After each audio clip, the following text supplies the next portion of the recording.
देखो, अगर तुम नए ट्रेडर हो तो 90% चांसेस है कि अगले 90 डेज में तुम अपने ट्रेडिंग कैपिटल का 90% लूज कर दोगे। और ये सब कुछ होता है लैक ऑफ ट्रेडिंग नॉलेज की वजह से, इमोशनल ट्रेडिंग की वजह से और रिस्क मैनेजमेंट और ट्रेडिंग माइंडसेट को बिना समझे ट्रेड करने की वजह से। तो इस वीडियो में हम ऐसे ट्रेडिंग रोड मैप के बारे में डिस्कस करने वाले हैं जो कि आपको ट्रेडिंग बेसिक से लेकर प्रॉफिटेबल ट्रेडिंग बनने में हेल्प करेगा। और मैं पहले ही बता दूं, अगर तुम सीरियस हो और सीरियसली ट्रेडिंग को एज अ करियर परस्यू करना चाहते हो तभी इस वीडियो को देखना, क्योंकि इस वीडियो में मैं कोई भी तुम्हें 90 या 100% एक्यूरेसी वाली ट्रेडिंग स्ट्रेटेजी नहीं बताने वाला।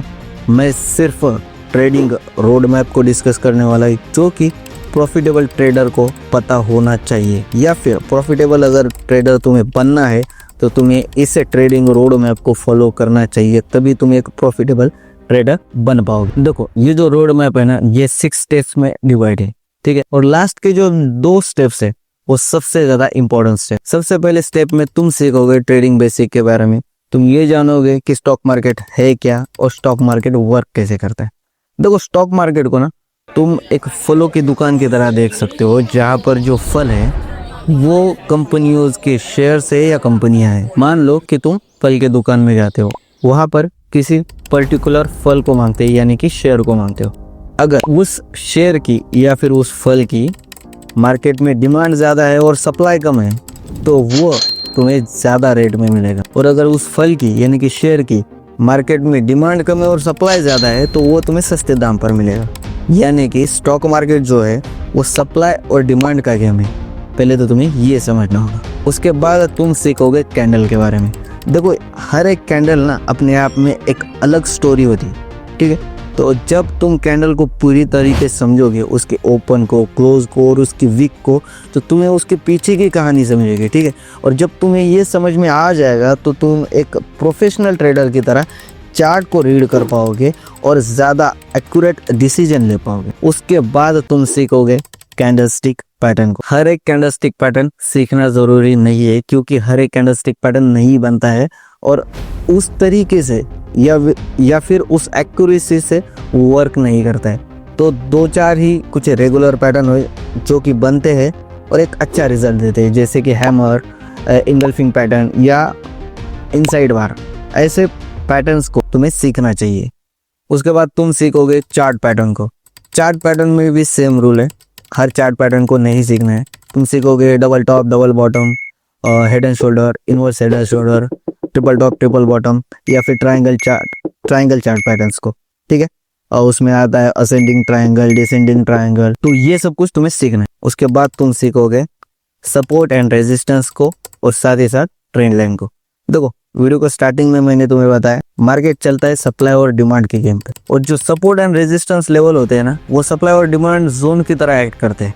वहाँ पर सप्लाई और डिमांड का हमें पता चलता है। इसकी वजह से सपोर्ट एंड रेजिस्टेंस समझना बहुत ज़्यादा इंपॉर्टेंट है। और जब तुम ट्रेंड लाइन सीखोगे ना तो तुम्हें ये पता चलेगा कि ट्रेंड लाइन सिर्फ ट्रेंड को नहीं बताती कि अप ट्रेंड चल रहा है या डाउन ट्रेंड चल रहा है या साइडवेज ट्रेंड चल रहा है। ट्रेंड लाइन वो पहला सिग्नल होती है, अगर वो ब्रेक होती है तो ट्रेंड रिवर्स होने वाला है, चेंज होने वाला है।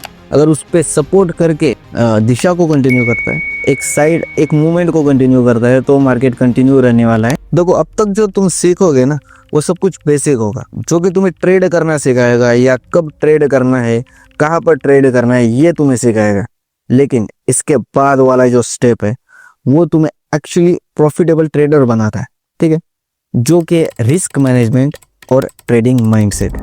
देखो, रिस्क मैनेजमेंट सिर्फ हमारे रिस्क को मैनेज नहीं करता, हमें मार्केट से बाहर होने से बचाता है, वो बड़े लॉसेस से बचाता है जो कि हमें मार्केट से बाहर कर सकते हैं। उसके बाद माइंडसेट। देखो, माइंडसेट जो है ना वो तुम्हें इमोशनल ट्रेडिंग नहीं करने देता, वो तुम्हें ओवर ट्रेडिंग नहीं करने देता, वो तुम्हें किसी गलत सेटअप के ऊपर ट्रेड नहीं करने देता। तो माइंडसेट सही होना भी बहुत ज़्यादा इंपॉर्टेंट है। तुम ट्रेडिंग को एज अ बिजनेस की तरह देख पाओगे। और अगर तुम रिस्क मैनेजमेंट और ट्रेडिंग माइंडसेट को पूरी तरीके से समझना चाहते हो तो वीडियो चैनल पर अपलोडेड है, मैं वैसे आई बटन पे दे दूंगा, चाहे तो आप वहां जाकर भी देख सकते। इसके बाद जो मोस्ट इंपॉर्टेंट चीज है वो है ट्रेडिंग जर्नल। आई नो तुम में से बहुत से लोग सोच रहे होगे कि ट्रेडिंग जर्नल मतलब इतना ज्यादा इंपॉर्टेंट तो नहीं होगा, लेकिन सच कहूँ तो ट्रेडिंग जर्नल अगर तुम यूज करते हो अपने 20 ट्रेड भी अगर तुम ट्रेडिंग जर्नल में लिखते हो ना, तो मैं गारंटी के साथ कह सकता हूँ कि तुम 90% ट्रेडर से आगे निकल जाओगे। क्योंकि ट्रेडिंग जर्नल में ना तुम्हें ये पता चलता है कि कौन सी स्ट्रेटेजी तुम्हारे लिए वर्क कर रही है, कौन से पैटर्न्स तुम्हारे लिए वर्क कर रही है, कौन सी गलतियां तुम बार बार कर रहे हो, कौन सी गलतियां तुम्हें नहीं करनी चाहिए, कौन से टाइम फ्रेम में तुम्हें ट्रेड लेना चाहिए, कौन से टाइम फ्रेम में तुम्हें ज़्यादा प्रॉफिट होता है, कौन से टाइम फ्रेम में या कौन से डे पर तुम्हें ज़्यादा नुकसान होता है। तो अगर तुम ट्रेडिंग जर्नल मेंटेन करते हो तो तुम्हें ये सब कुछ पता चल जाएगा और तुम खुद के लिए एक अच्छी और सही ट्रेडिंग स्ट्रेटेजी डेवलप कर पाओगे और उसके ऊपर स्टिक होकर एक प्रॉफिटेबल ट्रेडर बन पाओगे। तो ट्रेडिंग जर्नल ना बहुत ज़्यादा इंपॉर्टेंट होता है, जिससे कि 90 अगर आप 99 भी करो ना फिर भी चल जाएगा, क्योंकि इतने सारे ट्रेडर ना उसे इग्नोर ही कर देते हैं और इसी की वजह से वो बार बार गलतियां करते हैं, लॉस करते हैं। तो आज के वीडियो के लिए इतना ही। आई होप कि ये वीडियो आपके ट्रेडिंग जर्नी में कुछ वैल्यू ऐड कर पाया। अगर की है तो लाइक ज़रूर करना, और अगर कोई डाउट है तो कमेंट में ज़रूर पूछना, मैं ज़रूर तुम्हारे कमेंट का रिप्लाई करूँगा।